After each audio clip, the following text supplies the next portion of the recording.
സന്ധ്യാദീപം. ഏവർക്കും സന്ധ്യാദീപത്തിലേക്ക് സ്വാഗതം. ഹൃദയത്തിലിരുന്ന് ഞാൻ എല്ലാം നിയന്ത്രിക്കുന്നു എന്ന് ഭഗവത്ഗീതയിലൂടെ കൃഷ്ണൻ പറയുന്നു. അതായത് ലോകത്തിലുള്ള സകല ജീവജാലങ്ങളുടെയും ഉള്ളിൽ പരമാത്മാവ് കുടികൊള്ളുന്നു എന്നർത്ഥം. അങ്ങനെയെങ്കിൽ നമ്മുടെ എല്ലാ കർമ്മങ്ങൾക്കും കാരണം പരമാത്മാവായ ഈശ്വരനാണ്. അപ്പോൾ പിന്നെ കർമ്മഫലമെന്ന വാക്കിന് പ്രസക്തിയില്ല. ഇങ്ങനെയൊക്കെ വാദഗതികൾ ഉയർത്താമെങ്കിലും കർമ്മഫലമെന്ന ഒറ്റ വാക്കിന് മനുഷ്യരുടെ ചര്യകളെ നിയന്ത്രിക്കാനാകും. സമൂഹത്തിന്റെ ശരിയായ നിലനിൽപ്പിന് ഉപകരിക്കുമെങ്കിൽ കർമ്മഫലമെന്ന സങ്കല്പത്തിന് വിശ്വസിക്കുന്നതിൽ തെറ്റില്ല. ഹരേ രാമ രാമ രാമ ഹരേ ഹരേ, ഹരേ കൃഷ്ണ കൃഷ്ണ കൃഷ്ണ ഹരേ ഹരേ.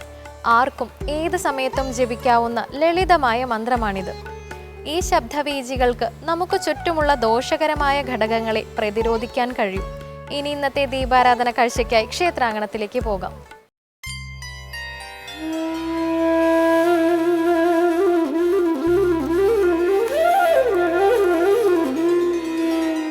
കൃഷ്ണ ഹരേ ജയ കൃഷ്ണ ഹരേ ജയ കൃഷ്ണ ഹരേ ജയ കൃഷ്ണ ഹരേ കൃഷ്ണ ഹരേ ജയ കൃഷ്ണ ഹരേ ജയ കൃഷ്ണ ഹരേ ജയ കൃഷ്ണ ഹരേ.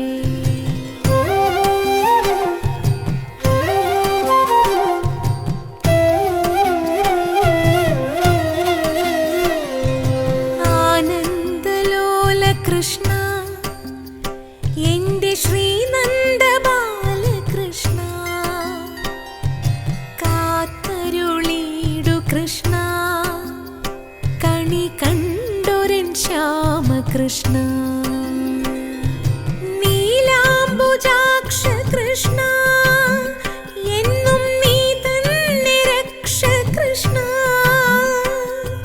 സന്ധ്യാസമീരനാം സൗഭാഗ്യദായക വസുദേവദേവ കൃഷ്ണ, എന്റെ വനമാലിയായ കൃഷ്ണ.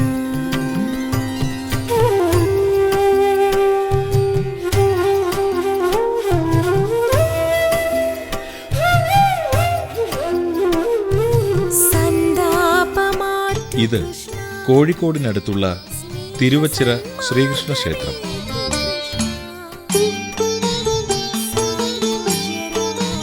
നശ്വരമായ പ്രപഞ്ചത്തിന്റെ സൃഷ്ടിസ്ഥിതി സംഹാരകർത്താക്കളാണ് ബ്രഹ്മ വിഷ്ണു മഹേശ്വരന്മാർ. അതുകൊണ്ടുതന്നെ മഹാവിഷ്ണുവിന്റെ ക്ഷേത്രങ്ങൾക്ക് പ്രാധാന്യവുമുണ്ട്. വിഷ്ണു എന്ന പദത്തിന് വ്യാപനശീലമുള്ളവൻ എന്നാണ് അർത്ഥം.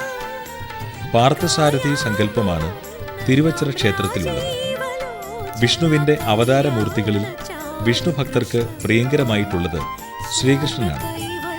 അവതാരം, ആവേശം, അംശം എന്നിങ്ങനെ 3 തരത്തിലുള്ള അവതാരങ്ങൾ മഹാവിഷ്ണുവിനുണ്ട്. പൂർണ്ണ ശക്തിയുള്ളത് അവതാരം, താൽക്കാലിക ശക്തിയുള്ളത് ആവേശം, അംശം കൊണ്ട് ജനിക്കുന്നത് അംശ അവതാരം എന്നിങ്ങനെയാണ്. മഹാവിഷ്ണുവിന്റെ അവതാരങ്ങൾ അസംഖ്യമുണ്ട്. മഹർഷിമാരും മനുക്കളും ദേവന്മാരും മനുപുത്രന്മാരും മഹാവിഷ്ണുവിന്റെ അംശാവതാരങ്ങളത്രേ. പൂർണ്ണാവതാരങ്ങൾ 10 കണക്കാക്കപ്പെടുന്നു. ഭൃഗു മഹർഷിയുടെ ശാപം മൂലമാണ് മഹാവിഷ്ണുവിന് പൂർണ്ണമായും അംശമായും പല അവതാരങ്ങൾ എടുക്കേണ്ടി വന്നിട്ടുള്ളത്. ടിപ്പുവിന്റെ പടയോട്ടത്തിൽ നാശോന്മുഖമായ ഈ ക്ഷേത്രം 1103 മഹാരാജ മാനവിക്രമ സാമൂതിരിപ്പാടാണ് ഇന്നത്തെ നിലയിലാക്കിയത് എന്ന് പറയപ്പെടുന്നു. ക്ഷേത്ര സംസ്കാരത്തിന് അപജയം സംഭവിക്കാതെ നിലനിർത്തുവാനും വിശ്വാസികളുടെ അഭയകേന്ദ്രമായി ക്ഷേത്രങ്ങളെ മാറ്റുവാനും സാമൂതിരി രാജാക്കന്മാർ പ്രത്യേകം ശ്രദ്ധിച്ചിരുന്നു. ഇതിന്റെ ഉത്തമ ഉദാഹരണങ്ങളായി കോഴിക്കോട്ടുള്ള മിക്ക ക്ഷേത്രങ്ങളുടെയും ചരിത്രം പരിശോധിച്ചാൽ മനസ്സിലാക്കുവാൻ സാധിക്കും. കൃത്യമായി പഴക്കം നിശ്ചയിച്ചിട്ടില്ലാത്ത തിരുവച്ചിറ ശ്രീകൃഷ്ണസ്വാമി ക്ഷേത്രത്തിലെ പ്രധാന ദേവൻ പാർത്ഥസാരഥി ധ്യാനത്തിൽ വലതുഭാഗം മഹാലക്ഷ്മിയോടും ഇടതുഭാഗം ഭൂമിദേവിയോടും കൂടിയുള്ള മഹാവിഷ്ണു സങ്കല്പത്തിലുള്ളതാണ്. അതിനാൽ ലക്ഷ്മി നാരായണ പൂജയ്ക്ക് ഇവിടെ ഏറെ പ്രാധാന്യമുണ്ട്. ക്ഷേത്രം എന്ന് പറയുന്നത് മനുഷ്യ ശരീരത്തെയാണ്. ശരീരത്തെ സ്ഥൂലമെന്നും സൂക്ഷ്മമെന്നും കാരണമെന്നും 3 തരംതിരിച്ചിട്ടുണ്ട്. സ്ഥൂല ശരീരഭാഗങ്ങളായ തല മുതൽ കാല് വരെയുള്ള ഭാഗങ്ങളെയാണ് ക്ഷേത്രത്തിലെ ശ്രീകോവിൽ മുതൽ ഗോപുരം വരെയുള്ള ഭാഗങ്ങൾ പ്രതിനിധാനം ചെയ്യുന്നത്. സ്ഥൂല ശരീരം ഭൂമിക്ക് സമാന്തരമായും സൂക്ഷ്മ ശരീരം ഭൂമിക്ക് ലംബമായും രൂപകൽപ്പന നൽകി നിർമ്മിച്ചതാണ് നമ്മുടെ ക്ഷേത്രങ്ങൾ. സമാന്തര രേഖയും ലംബരേഖയും കൂട്ടിമുട്ടുന്ന സ്ഥാനത്താണ് ചൈതന്യം പ്രവഹിച്ചുകൊണ്ടിരിക്കുന്ന പ്രതിഷ്ഠാമൂർത്തി സങ്കല്പം.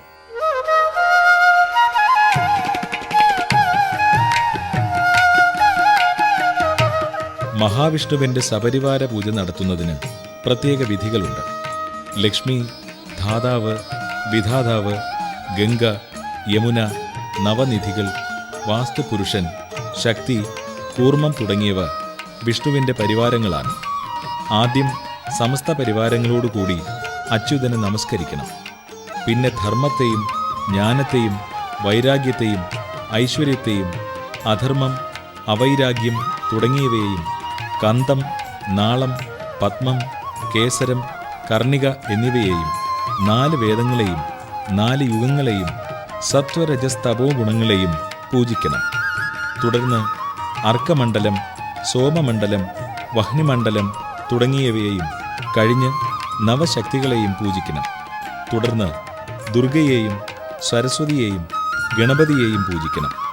ഹൃദയം, ശിരസ്, ശിഖ, കവചം, നേത്രം തുടങ്ങിയവയെയും അനന്തരം ശംഖം, ചക്രം, ഗദ, പങ്കജം, ശ്രീവത്സം തുടങ്ങി ദശദിക്പാലകരെയും അസ്ത്രത്തെയും പൂജിക്കുന്നതോടുകൂടി മഹാവിഷ്ണുവിന്റെ സപരിവാര പൂജ അവസാനിക്കുന്നു.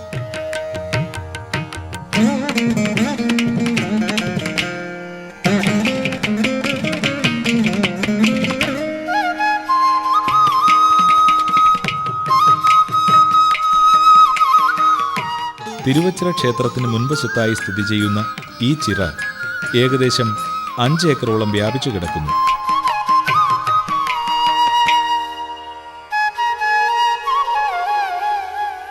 തിരുമുമ്പിൽ ചിറ എന്ന സങ്കല്പം തിരുവച്ചിറ എന്ന പേരിൽ അറിയപ്പെട്ടതാകാം എന്നാണ് ഐതിഹ്യം.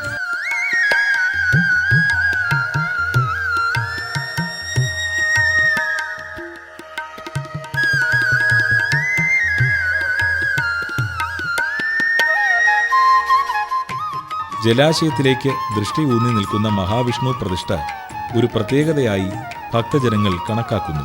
തിരുവച്ചിറയിലെ ഈ ചിറയെപ്പറ്റി ഇങ്ങനെ ഒരു ഐതിഹ്യം പറഞ്ഞു കേൾക്കുന്നു.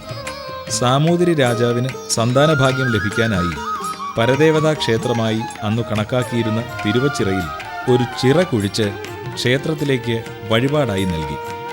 തുടർന്ന് സാമൂതിരി രാജകുടുംബത്തിന് ശ്രീകൃഷ്ണ കൃപയാൽ സന്താനഭാഗ്യവും ലഭിച്ചു. 5 ഏക്കറോളം വരുന്ന ചിറ ഭാഗികമായി മതിൽ കെട്ടി തിരിച്ചിട്ടുണ്ട്.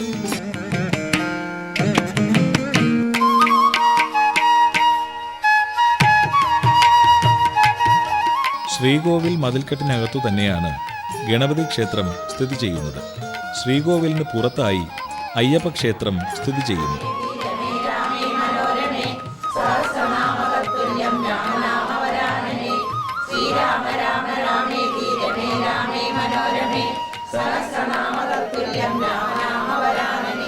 ക്ഷേത്രം വകയായി സംസ്കൃത പഠനം, മാതൃസമിതി രൂപീകരിച്ച് ആതുര സേവന പ്രവർത്തനങ്ങൾ തുടങ്ങിയ പ്രവർത്തനങ്ങളും നടന്നുവരുന്നു. ക്ഷേത്ര മാതൃസമിതി പ്രവർത്തകർ ക്ഷേത്ര പരിസരങ്ങളിലുള്ള വീടുകളിൽ നിന്നും ക്ഷേത്രത്തിലേക്കായി അരി സ്വീകരിക്കാറുണ്ട്. ഇത് പിടിയരി എന്നാണ് അറിയപ്പെടുന്നത്. ഇങ്ങനെ ശേഖരിക്കുന്ന അരി ക്ഷേത്രത്തിൽ നടത്തുന്ന ഉദയാസ്തമയ നാമജപ ദിവസം അന്നദാന ചടങ്ങിന് ഉപയോഗിക്കുന്നു. കൃഷ്ണ കൃഷ്ണ മുകുന്ദ ജനാർദ്ദന, കൃഷ്ണ കൃഷ്ണ മുകുന്ദ ജനാർദ്ദന, കൃഷ്ണ ഗോവിന്ദ നാരായണ ഹരേ, കൃഷ്ണ ഗോവിന്ദ നാരായണ ഹരേ, അച്യുതാനന്ദ ഗോവിന്ദ മാധവ, അച്യുതാനന്ദ ക്ഷേത്ര ആരാധന നിലവിലുണ്ടായിരുന്ന കാലം തൊട്ടു തന്നെ ക്ഷേത്രവുമായി ബന്ധപ്പെട്ട് വേദപഠനം നടത്തിയിരുന്നു. ക്ഷേത്രങ്ങളോടനുബന്ധിച്ചുള്ള മന്ത്രതന്ത്ര പഠനം സമൂഹത്തിന്റെ വികാസത്തിന് ഊന്നൽ നൽകിയിട്ടുണ്ട്. സംസ്കൃത പഠന ക്ലാസുകൾ വഴി ഭാരതീയ സംസ്കാരത്തെക്കുറിച്ചും ക്ഷേത്ര ആചാരങ്ങളെക്കുറിച്ചും അറിവുകൾ പകർന്നു നൽകുന്നതിലൂടെ പുതുതലമുറയെ വാർത്തെടുക്കുന്നതിന് ക്ഷേത്രങ്ങൾക്ക് പ്രധാന പങ്ക് വഹിക്കാൻ സാധിക്കും. ഇതിന് ഉത്തമ ഉദാഹരണമായി തിരുവച്ചിറ ക്ഷേത്രത്തെ കാണാൻ സാധിക്കും. മേടമാസത്തിലെ മകയിരം നാളിൽ തിരുവച്ചിറയിലെ പ്രതിഷ്ഠാദിനം വിശേഷാൽ പൂജകളോടെ ആഘോഷിച്ചു വരുന്നു. വൃശ്ചിക മാസത്തിലെ ഏകാദശി ഉത്സവമായിട്ടാണ് ക്ഷേത്രത്തിൽ ആചരിച്ചു വരുന്നത്. വിശേഷാൽ വഴിപാടുകളായി ഉപദേവന്മാർക്ക് ഒരു ദിവസത്തെ മുഴുവൻ പൂജ, സന്താന ഗോപാല പൂജ, കുട്ടികളുടെ വിദ്യാലാഭത്തിനു വേണ്ടി വിദ്യാരാജഗോപാല മന്ത്രാർച്ചന എന്നിവ നടത്തിവരുന്നു.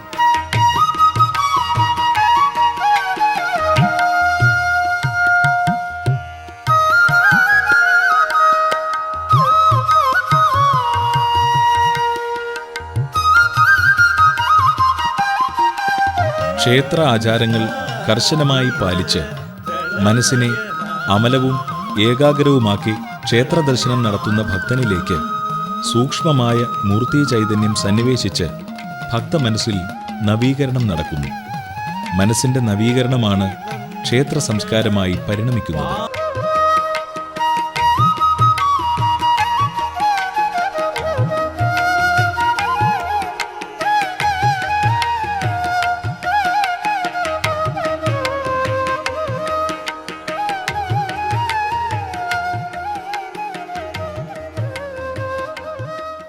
ജീവിതത്തിലുണ്ടാകുന്ന ഓരോ അനുഭവങ്ങളെ സൂക്ഷ്മമായി വിലയിരുത്തുക, അതിൻ്റെ കാര്യകാരണങ്ങൾ കണ്ടെത്തുക, നമുക്കുണ്ടാകേണ്ട അനുഭവങ്ങൾ എങ്ങനെയുള്ളതാകണം എന്ന് തീരുമാനിക്കുക, അതിനനുസരിച്ച് നമ്മുടെ കർമ്മങ്ങൾക്ക് മാറ്റം വരുത്തുക.